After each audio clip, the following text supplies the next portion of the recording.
ఈరోజు కాపు ఉద్యమం చేసి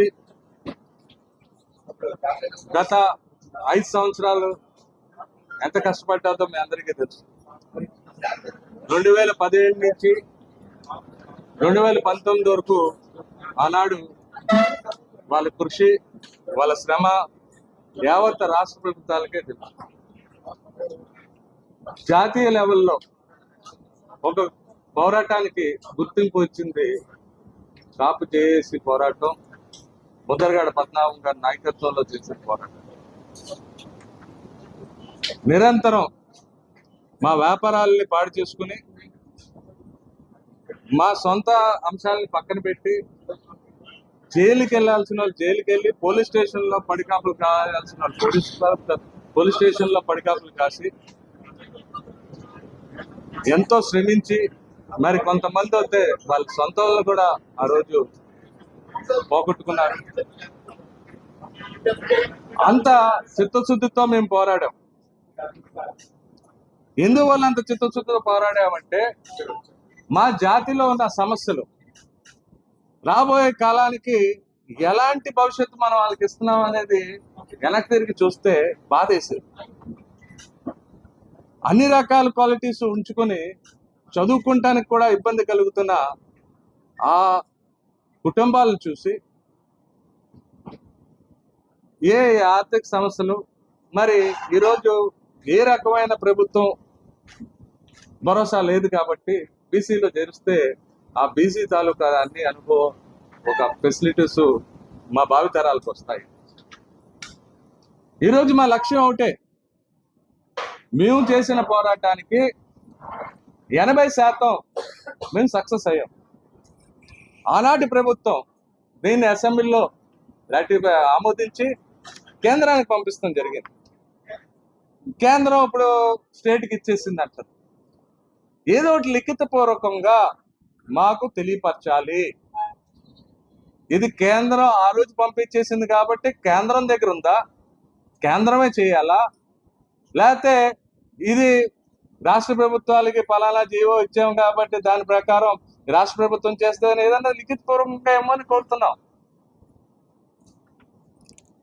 మీ అందరికీ తెలియదేం కాదు, ఈ 20% ఏదైతే అమలు పరుస్తానికి ఆలస్యం చేస్తున్నారో దాని ముఖ్య ఎజెండా రాజకీయ నిర్ణయం చేసుకోలేకపోతుంది. దేనికన్నా ముడిపెడతామే పని. ఇది అడిగితే ఆడేమనుకుంటాడా, ఆడిగితే ఈడేమనుకుంటాడా అని ముడిపెడతాం కాదు. ఇక్కడ న్యాయమైన కోరిక ఏంటో చూడండి. కాబట్టి ఆ 20% ఏదైతే రాజకీయ నిర్ణయం చేయాలో, ఆ 20% రాజకీయ నిర్ణయం చేయాలి అంటే దీనికన్నా మంచి సమయం లేదు. ఎలక్షన్సే సమయం.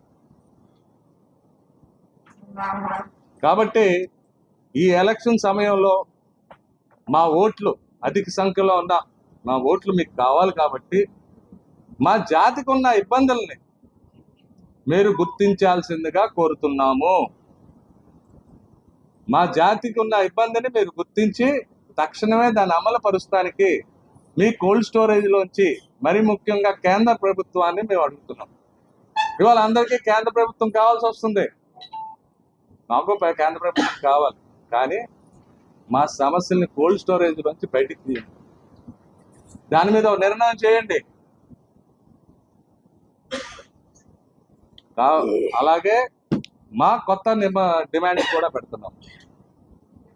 అది బీసీ స్టేటస్తో పాటు 10% బీసీ స్టేటస్ ఇస్తూ మీరు ఇవాళ చేయాల్సింది ఏంటంటే, మాకు ఎలక్షన్స్లో దామాషా ప్రకారం మాకున్న సంఖ్యాబలం ప్రకారం ఏదైతే 28 నుంచి 26% అని అంటున్నారో మీరే తగ్గించి ఆ శాతంలో మాకు సీట్లు కేటాయించాల్సిందిగా కోరుతున్నాం. దాంతోపాటు రాబోయే రోజుల్లో లోకల్ ఎలక్షన్స్లో వచ్చి లోకల్ బాడీ ఎలక్షన్స్లో కూడా అదే దామాషా రేషియోలో ఇవ్వాలి. అది ఒకటే కాదు, నామినేటెడ్ సీట్లలో కూడా మాకు ప్రాధాన్యత ఇవ్వాలి. మరి ముఖ్యంగా మీ రాష్ట్ర ప్రభుత్వాలు ఈ పార్టీలను ఈరోజు కోరేది ఏంటంటే, మేము పెడుతున్న డిమాండ్లు ఆల్రెడీ అనేక ప్రదేశాల్లో మీ డిమాండ్లు పెట్టడం జరిగింది. అదే విధానంగా ఈ కొత్త డిమాండ్లు ఇవాళ విశాఖపట్నం నగరం నుంచి కూడా మేము కొన్ని తూర్పు కాపులకి, స్థానిక తూర్పు కాపులకి ప్రాధాన్యత ఇవ్వాల్సిందిగా కోరుతున్నాము. ఈరోజు ఇవన్నీ కూడా మేము తీసుకొస్తున్న నినాదాలు కావు. ఇవాళ పొద్దున్నుంచి దీర్ఘంగా చర్చించుకుని మరి ఇక్కడ లోకల్ ఇష్యూస్ను కూడా దృష్టిలో పెట్టుకుంటూ, ఎందుకంటే మేము చూస్తున్నాం అంటే రాయలసీమలో కూడా ఇవాళ సీట్లలో మాకు ప్రాధాన్యత లేదు, ఎందుకంటే డబ్బులు లేవనేస్తాం. పోలే నామినేటెడ్ సీట్లలో అక్కడ మంచి ఇవ్వండి.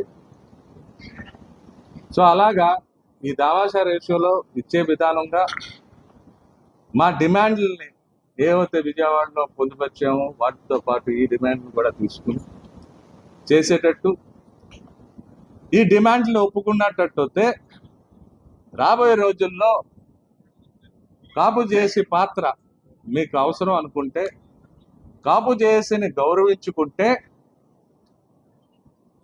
ఆ కాపు చేసితో పాటు ఈ ఉద్యమంలో కీలక పాత్ర వహించి నాయకత్వం వహించిన ముద్రగడ పద్మనాభం గారికి సముచితమైన స్థానం ఇస్తానంటే కాపు చేసి వాళ్ళకి పనిచేస్తానికి సిద్ధం. లేని పక్షాన అసలు మా డిమాండ్లే మీరు ఒప్పుకో, అసలు మీ పనే మాకు అక్కర్లేదు అనుకుంటే మా కార్యాచరణ ప్రకటిస్తానికి కూడా వెనకాడు.